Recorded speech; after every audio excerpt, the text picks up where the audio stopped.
Hello Sangha, welcome to the Abbots Address. Today is Thursday, April 6, 2017.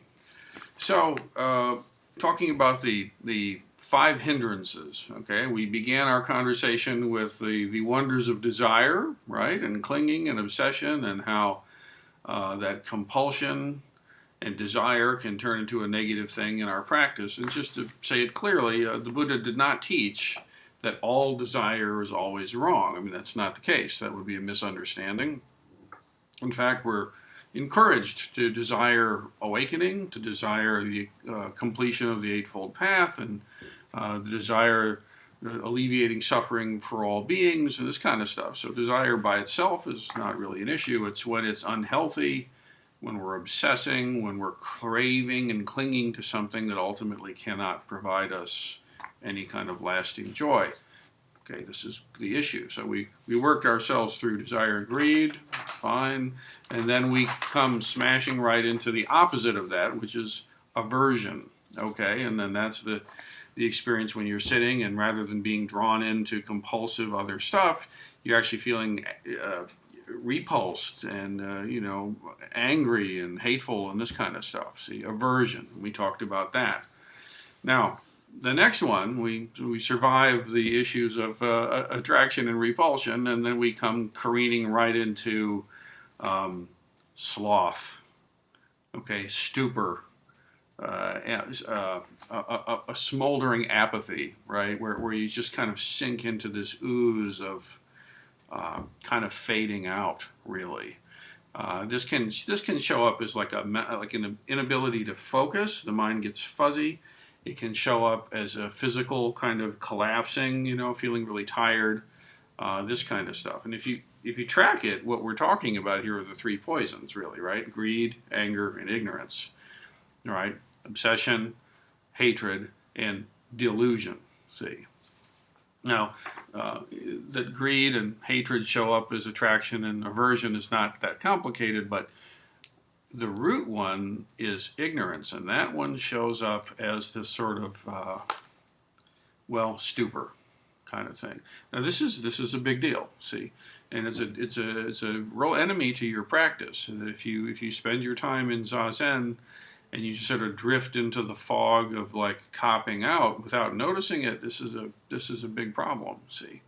Now, the fixes for this is, first of all, to recognize it. You've got to recognize that, okay, sure, yes, I'll put in the softener, that sure, if you're really too exhausted to be doing this, then go ahead and rest, fine.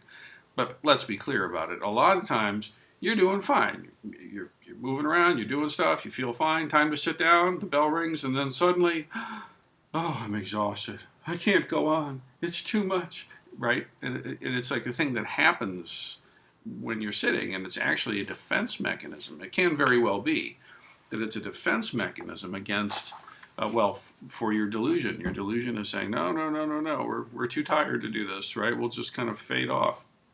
So what we want to do is we want to have equanimity. Sure we do. We want to have tranquility, serenity when we sit. We want to be centered, but we don't want to go to where we're not alert. See, we want to be clear and present and vibrant and radiant. Okay, you want all the antenna out, and you want your comportment and feeling to be strong and rather fiercely present, honestly.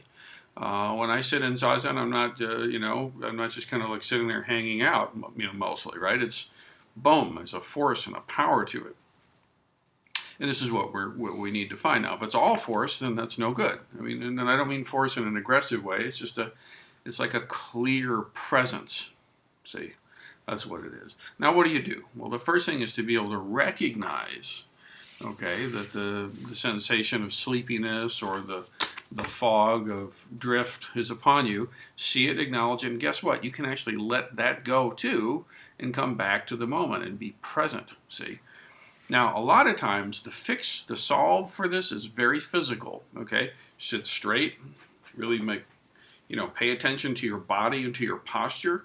Make certain that your spine energy here is going up from the back of the head, and then the spine energy here is going down. So the spine is being stretched like that, see? And you want your back to go back, All right, so like the bow is pulled, so your spine comes back, so my spine goes a little more towards my blazer here. And in that way, boom, my spine is clear, I'm up and grounded, my breathing has lots of room in it. See, if I'm sitting and I'm kind of collapsed over, then my breathing becomes shallow and it starts to drift off. See, so first of all, be very, very physically precise when you sit and you're dealing with tiredness. Okay, you're dealing with the drift. Be very precise with your physiology. Don't let your mudra kind of collapse. Hold it and make it nice and clear the way it's supposed to be. Don't let it sit there and just collapse on you. Keep it, boom, keep it vibrant, keep it awake. Make sure that your thumb is rotated over your middle finger. See, so it's not like this, it's here. And those thumbs and middle fingers connect. I guess that works on our little camera. So it's not this way, okay? You're gonna drift this way. Comes up and around, and it's right over the middle fingers. Middle fingers and thumbs, boom, right?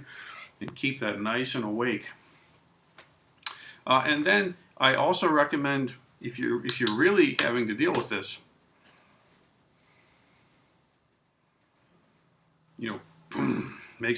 open your eyes. Like those, what is it, the Maori warriors or something? They make that kind of a thing where they, it's kind of fierce, right? And there's actually Tibetan bodhisattvas that have that kind of look too. And it can be useful if you're really dealing with being tired. Open those eyes up. Also, if you take your tongue, and it should be here, if you pull it back and push up a little bit, it actually can help, okay? And you discover these things. If you're in deep retreat and you really need to show up here, you find ways to do it, okay? So physically, those are very important ways to address this sleep thing. Mentally, what you need to do is once your physical structure is in place, just keep returning very clearly to your practice and be very, very precise. And honestly, if you've got to be like, okay, 10 more breaths, and just hang on there and keep to it, you're actually developing the kind of power. Later, you won't need to be so aggressive with it. You can just sit there and you will have trained yourself and you have custody of this hindrance. But don't just accept it uncritically when it feels like, oh, I don't feel like it today, or oh, I'm too tired. That actually can be a cop-out. It can be a real escape hatch and a defense mechanism for your suffering and for your delusion body. So, see the sloth, see the stupor, acknowledge it, let it go, realize that it's something you're doing and you can stop doing, get your posture straight, get your concentration clear, and press on with your training. Okay? Now, announcements for the Sangha. We've got Sesshin is coming up. In fact, it's starting tonight. And I'm just delighted. I mean, God, I love Sesshin, and I hope you do too. And if you don't, keep hanging in with it. Get some experience with Sesshin. Just come for an afternoon. If it's new for you, I recommend students to come for a Saturday afternoon. Smell the incense, taste the tea, see what it's like. That's fine. Just get some entrance into this business, because it's in Sesshin, it's in deep retreat, that we really make the breakthroughs that our Dharma eye is longing to have. And then our daily sitting becomes a matter of pulling that thread through and integrating it into our daily life. And guess what? We have, 45 some odd days of Sesshin a year offered here. Jump in. It's here for you. The meal is set. Please come and take and participate. Thank you, everybody. We'll see you next week. 2 more hindrances yet to figure out. Oh, what will they be? Ooh.